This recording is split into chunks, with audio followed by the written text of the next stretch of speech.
आणि एक महत्त्वाची बातमी, राज्यातील पर्यटकांच्या समन्वयासाठी गिरीश महाजन श्रीनगरला रवाना झाले आहेत। मुंबई विमानतळावर मंत्री आशिष शेलार आणि लोढा हे समन्वयासाठी उपस्थित असतील। पुणे विमानतळावर समन्वयाची जबाबदारी माधुरी मिसाळ यांच्याकडे देण्यात आली आहे। स्वतः मंत्री गिरीश महाजन आपल्यासोबत फोन लाईनवर जोडले गेलेले आहेत। गिरीशजी, तुम्ही स्वतः आता श्रीनगरला जाताय, कसा तुमच्याशी संपर्क साधला जाईल त्या ठिकाणी? आता त्या ठिकाणी काय माहिती मिळते पर्यटकांसंदर्भात?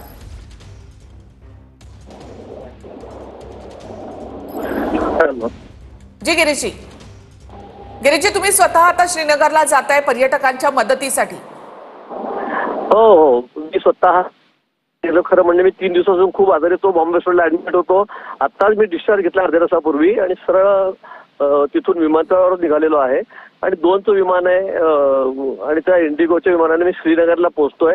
कारण त्या ठिकाणी अतिशय दुर्दैवी क्रूर अशी घटना घडलेली आपल्या सर्वांना माहिती आहे, पण ते प्रवासी त्या ठिकाणी आहेत, सगळे टुरिस्ट पर्यटक ते त्या ठिकाणी अडकून पडलेले आहेत। अडकून पडण्याच्या ते आपापल्या ठिकाणी सुरक्षित आहेत, पण त्यांना सगळ्यांना घरी यायची ओढ लागलेली आहे। कारण आता त्यांना घरच्या लोकांना थोडी अस्वस्थता वाटते आणि म्हणून त्यांची आणण्याची व्यवस्था करावी लागेल, त्यांना थोडा धीर द्यावा लागेल, त्यांच्या सगळ्या व्यवस्था कराव्या लागतील। त्यासाठी माननीय मुख्यमंत्री मोदयांनी मला आदेश केलेत आणि म्हणून मी तसंच हॉस्पिटलवरून डायरेक्ट विमानतळावर चाललेलो आहे। 2 वाजता माझं विमान आहे, मला वाटतं मी 4:15 वाजता श्रीनगरला पोहोचेल आणि सगळ्या पुढच्या व्यवस्था बघेल। गिरीशजी, किती पर्यटक महाराष्ट्रामधले तिथे अडकलेत? अजून आकडा सांगता येत नाही, पण ते हजारामध्ये आहेत। ते हजारामध्ये आहेत, कारण आपल्याकडून जे पर्यटक आहेत त्यांची संख्या खूप मोठी असते। पर्यटनाचं भ्रमण करणारी मंडळी आपल्याकडे खूप मोठ्या प्रमाणामध्ये आहे आणि त्यामुळे सुट्या पण आहेत।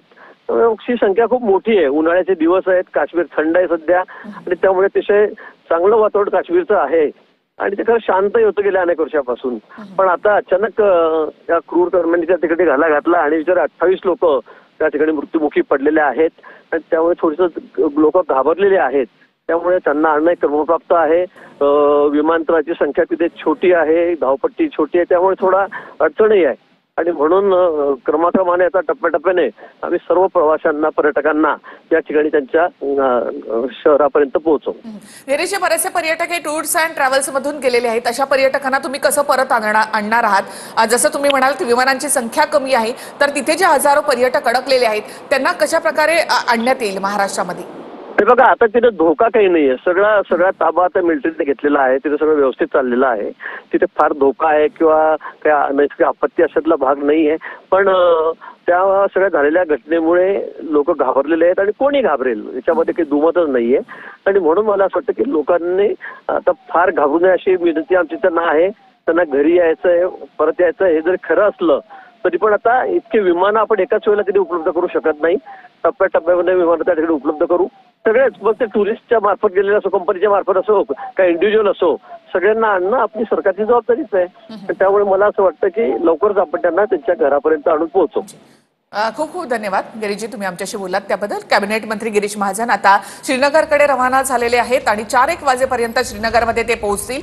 हजारो पर्यटक त्या ठिकाणी अडकलेले आहेत, त्यांना महाराष्ट्रामध्ये परत आणण्याची जबाबदारी ही गिरीश महाजन यांच्यावर असणार आहे।